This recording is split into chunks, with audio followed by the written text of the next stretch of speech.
था। पत्नी बोली तुम थे ही गधे, तुम्हारे भेजे में कहां दम था। कि तुम थे ही गधे, तुम्हारे भेजे में कहां दम था। अरे ससुरा वहां कश्ती लेके काहे गया था जहां पानी कम था।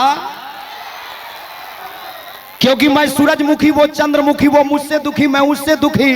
अरे किसी दिन गांधी सेतु से नीचे कूद जाए फिर दोनों सुखी।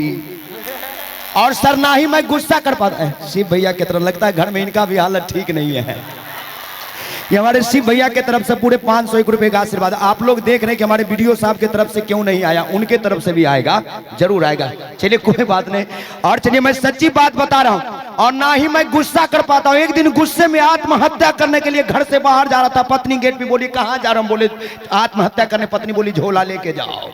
रुपेश भैया बोले ससुरी बाय बाय वाह हमारे अजय भैया की तरफ से। लेकिन हमारे ओ जयकांत मामा जी की तरफ से, मामा जी 500 और दीजिए तो 1000 एक ठीक रहेगा। चलिए कोई बात नहीं। मैं हमरा बुझाता जयकांतो मामा के घर में स्थिति ठीक नहीं थे। हाँ ये तो अच्छा सर, आपकी शादी बहुत दिन पहले हो गए, हमारा तो 9 साल हुआ है। और घरवाली इतना प्यार करते हैं, इतना प्यार करती है कि जिंदगी तहस नहस हो गया। और वीडियो साहब के मामा जी हैं। अच्छा चलिए एक बार तालियां होनी चाहिए मामा जी के लिए। लेकिन सच्ची बात बता रहा हूं, ना ही मैं गुस्सा कर पाता हूं कि मैं गुस्से से आत्महत्या करने के लिए घर से बाहर जा रहा था। पत्नी गेट पे बोली कहां जा रहे हो। बोले मरने जा रहे हैं। बोले कि झोला लेके जो। बोले ससुरी झोला का है। बोले ठंडा हो जाएगा ना तो उधर से 2 किलो टमाटर लेके आना। भाई साहब झगड़ा इतना बढ़ गया कि झगड़ते झगड़ते सो गए। सुबह हुई, एक गिलास लिया, उसमें थोड़ा सा गर्म दूध डाला, उसमें थोड़ा सा घी डाला, पत्नी के सामने जाकर खड़ा हो गया। पत्नी बोली वाह वाह, रात में जो झगड़ा हो उसका माफी मांग रहे हो। हम बोले नहीं पगली, अरे माफी नहीं मांग रहे, आज नाग पंचमी है, नागिन को दूध पिला रहे। और भाई साहब जब शादीशुदा हैं तो कभी कभी ससुराल भी जाना पड़ता है ना भाई साहब। लेकिन मैं कार्यक्रम में रहता हूं, बराबर नहीं जा पाता हूं। पिछले दिनों 2 साल के बाद ससुराल गया और जो ही दरवाजे पर पहुंचा ना, बुढ़िया साथ चावल बना रही थी, शर्मा कर अंदर चली गई। बोले रे ससुरा, जिसको शर्माना हो तो अंदर में ही बुढ़िया काहे शर्मा रही है।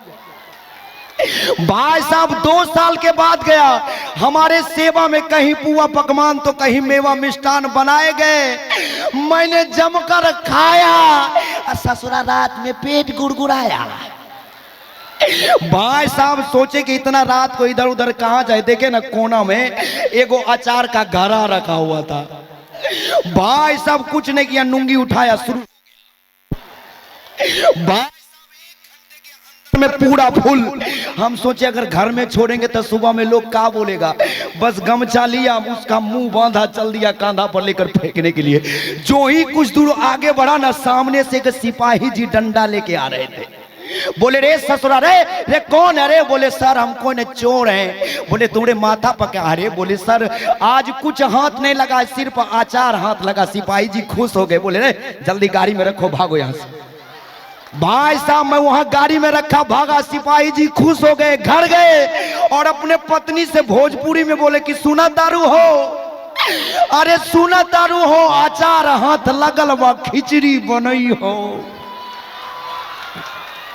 भाई साहब सुबह हुई, खिचड़ी बनी। मैडम जी जो ही गमछा खोली न बोले सुना दारू, अरे ससुरा खाली बदबू दे रहा है। सिपाही जी बोले कोई बात नहीं है, बदबू दे रहा, पुराना अचार है, बदबू देवे करेगा, जल्दी लाओ जल्दी लाओ जल्दी लाओ। भाई साहब मैडम जी नाक पकड़ के अंदर हाथ डालकर पीस खोजने लगी। पीस खोजने लगी, बोली सुना दारू हो, एक को पिसवा नहीं मिल रहा है। सिपाही जी बोले पीस नहीं मिल रहा है, थोड़ा मसाला डाल के लाओ, थोड़ा मसाला डाल के लाओ।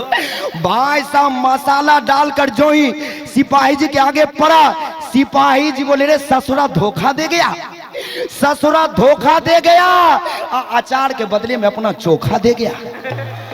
भाई साहब हम अगले दिन पकड़े गए, हथकड़ियों में जकड़े गए। सिपाही जी बोले रे ये ससुरा अचार कहाँ बनाया था रे। हम बोले सर यहाँ बनाए थे, यहाँ से सप्लाई कर दिए। चलिए जिनको चल गए पर हाथ उठा के बताइए जिनको जिनको अचार चाहिए।